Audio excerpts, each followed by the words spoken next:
There is a critical step that every network engineer should do after deploying a checkpoint solution, and it is to make sure that they have backups. And it doesn't matter if you deployed 2 gateways or 2 security management servers, having a backup is going to allow you to restore these devices in case of a failure. So in this video, I'm going to show you how to perform backup on Check Point Gaia R82 on a standalone deployment. But this procedure can be applied whether you're using a distributed deployment, meaning the gateway on its own machine and the security management server running on a different machine. Okay, this is the gateway or the security management server that I'll be using. So this is a standalone deployment, meaning I have these two functions running on the same machine. And there are different options to perform backup on the Check Point Gaia environment, okay? So to do that, let's go to, let's see, maintenance, system backup. And here we can perform the system backup using the Gaia portal, or we can use Smart Console or even the Gaia CLI. Now, the procedures will be similar, so we're just going to focus on doing it using the Gaia portal. So if we click on backup, and we have the 3 options available, and these options are only available starting from Gaia R82. So if you're running a version earlier or different than this one, then the options here will be different. So the first option is this appliance, which means that we can run the backup and save directly on the firewall or the management server. The other one is to perform to a remote server that they refer here as private server. And the other one is cloud storage. And cloud storage allows us to use S3 buckets, meaning Amazon, AWS, but that's not the one we're going to focus. So we're going to see how to perform backup using this appliance and how to use the private server. Okay, let's begin by performing backup this appliance. And this is the simple way to perform backup. So we just click on backup, and it's going to take what? I don't know, probably around 1 to 2 minutes. And this is going to depend on the size of the objects you have on your security management server, but this shouldn't take long. Okay, the backup is completed, and it took what? Around 34 seconds, and it saved on the firewall or the management server. And this is the directory where the backup file is stored, okay? So this is great. We have a backup file, but there is also an issue. We have a backup file so that in case of a problem on the firewall, we are able to restore to the previous known good state, which is great. But what if the firewall crashes and we are not able to get the backup file? So the best option, or another option, is also to have the backup stored outside of the firewall. And we can use a Windows system or a Linux system to save this backup. So that's we're going to see how to do it now. So I'm going to click OK. And I'm just going to click on this backup file, and I'm going to select export.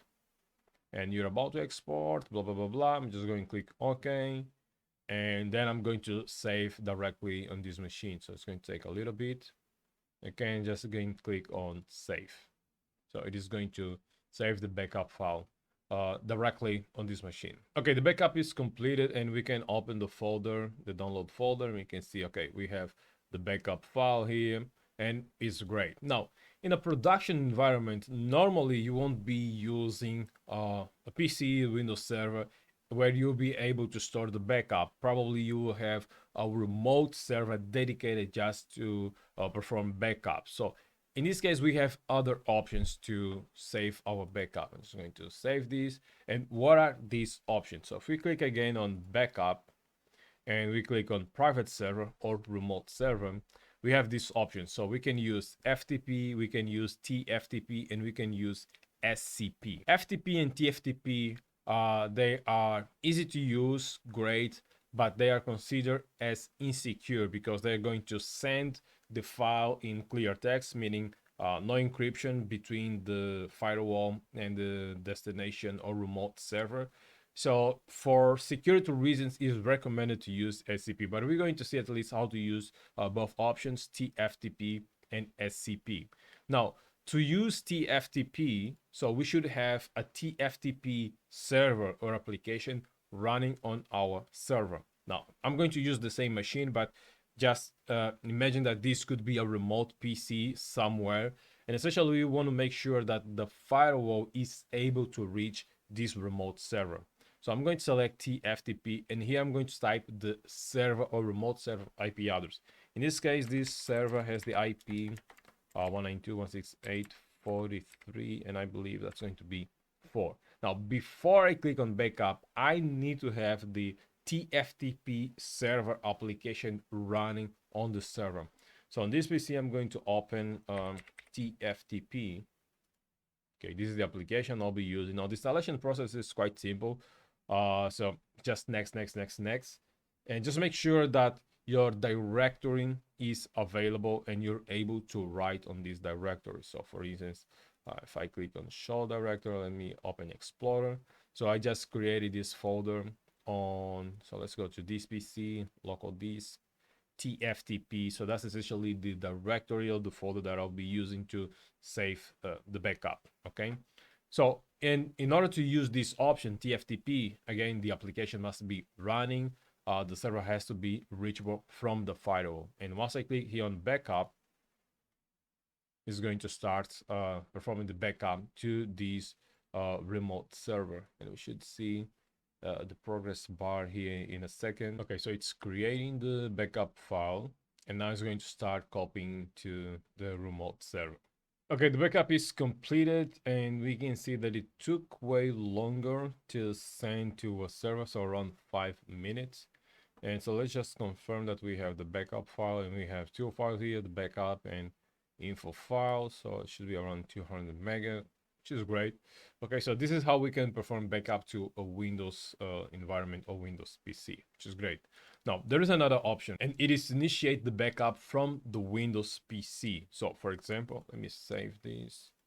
We can use, I'm going to close this one. We can use also WinCP. That is going to allow us to back up from the Windows PC and access the security gateway or the management server. I'm just going to call it the firewall. So let's select SCP. And by default, we have the admin user account on Gaia CLI. So if we try to log in with this account 43.4, it should be 88. Let's try to log in as admin. And yeah, looks okay. But then we're going to see this message. The thing is, the admin account on Gaia CLI by default doesn't have access to the bash shell. Let me explain what I mean by this. So if you go to users and let's edit the admin account, and here you will notice that it says shell, etc CLI shell. That's the Gaia CLI shell, or just CLI cliché, whatever you want to call it. So let's log in using CLI. So 43, that should be 88. Okay, so when we're trying to use WinCP to log into Gaia, this is the shell where we are landing, and we cannot perform backup, or we can't access the Gaia CLI using this shell. So we have to change that. Now, one way or one option is to change the admin shell. So let's go back to Gaia portal. We can change to the admin shell to I don't know, probably bean bash shell. That would work. Or we can create another account and use it to perform this backup using bean bash. So I'm just going to cancel that. I'm going to create a new one. So let's call it bash admin. I'm going to create a new password. Hopefully it's going to work.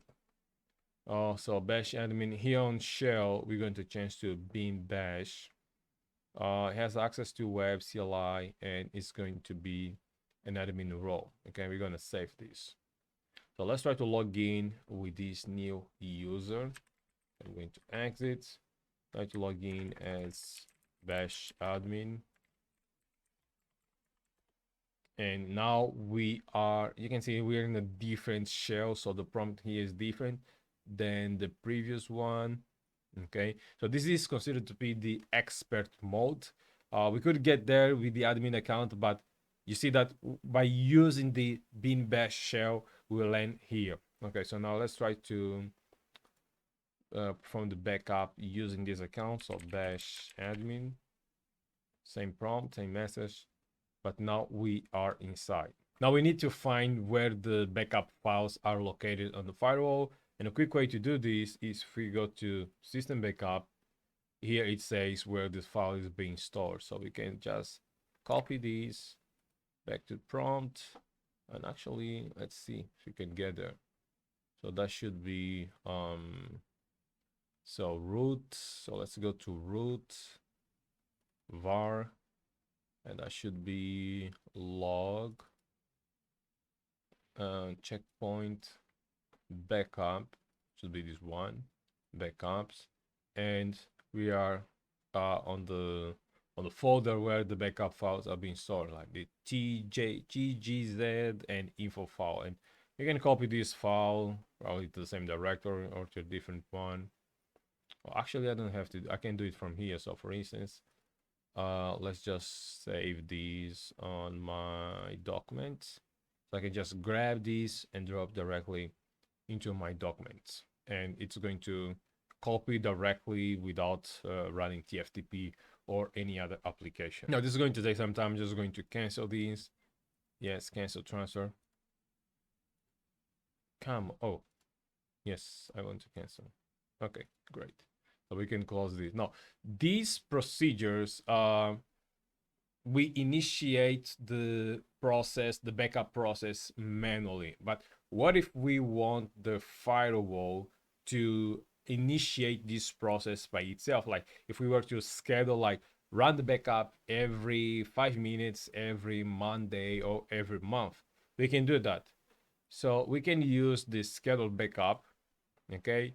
And we can see whether we want to save on the firewall, which is good to have, but it's not the best option. Or we can use a private server like FTP or TFTP. I wouldn't say the problem, but the limitation with these options is that we need to have these applications running on the server side. So the other option I'm going to show you now is by using SCP. And we can run also SCP before scheduling the backup process. So I'm just going to cancel this and I'm going to show you in a minute. So let's run a backup, and if we select private server SCP, now we need to provide the IP address, a user account on the server side, password, and the upload path. Okay, I'll be using this Ubuntu machine as the SCP server, and there are a couple of things that we have to do to make it work. So first we're going to install the OpenSSH server. I'm going to paste these. I've already installed these applications, so should say that it's already on the latest version. Great. And so now actually I don't need this one. So we have to create, going to create a directory called Gaia Backups to this user account Gaia Backup. So let me copy this as Silesio and paste. Okay, just want to make sure that it's created. So we're going to restart. Now we're going to add these to allow SSH from the firewall to this server, and then we're going to restart the SSH server. Okay, that should be done. And so now let's change user. Let's use Gaia backup. Okay, should be able to go to this directory. We should have there Gaia backup. So this is the folder where we're going to send the backup files. So okay, that's great. So now let's try to log in. So actually we have to log into the gateway server before trying to run the SCP on the server. So that should be 4388. Okay, we are inside, so just want to make sure. Okay, who am I? So we are inside the firewall, and actually inside the firewall there is something that we have to do. My bad. Okay, and is to add this command. Again, I did this before. So if if you do this, and we can confirm that we added the WinCP, all the server IP address to be authorized on the gateway firewall. Okay, so this is done. We can see this is the Ubuntu server IP address, which is great. So now we can go back to our firewall and try to run the SCP command or the backup using the SCP option.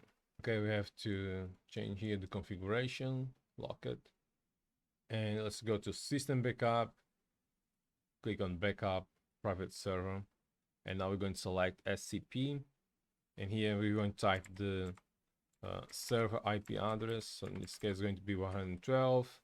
The username is going to be Gaia Backup. I'm going to type the password and upload path. Now the upload path has to be the directory where we want the backup to be sent to. So if I type command print working directory, I'm just going to copy all of these and paste it here. Now it is very important. Let me show you. This should be the path. Okay, so it has to be start with slash path and end with slash. Okay, otherwise it's going to complain. Now we're going to click on backup, and it shouldn't take long, actually, probably around same seconds, so less than 1 minute. And the backup is completed, so it took around 44 seconds. Okay, so less than on Windows. And if we confirm this in our folder, you can see that we have two files, the backup.info and tgz file on our SCP server, which is great.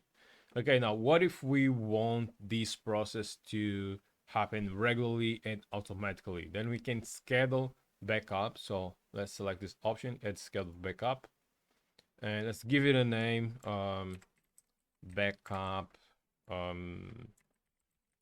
automatically, backup automatic. Okay, whatever. We're going to remove these, and here we're going to select private server.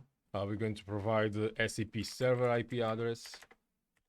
So 168.43.112. Username is going to be Gaia Backup. The password, the path. We copy these. We're going to paste here. And now, how often do we want this backup to happen? So we can say like every hour, no, minute interval, just to make it faster.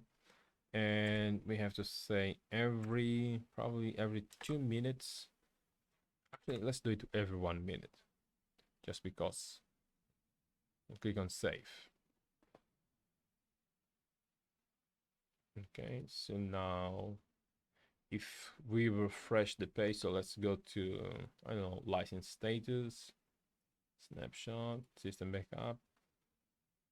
You should see that it's going to start to perform the backup to our directory. So okay, it looks like the backup is completed. So if we refresh this, you should see that the last time this happened, and it's now going to run every time. So I'm just going to delete this.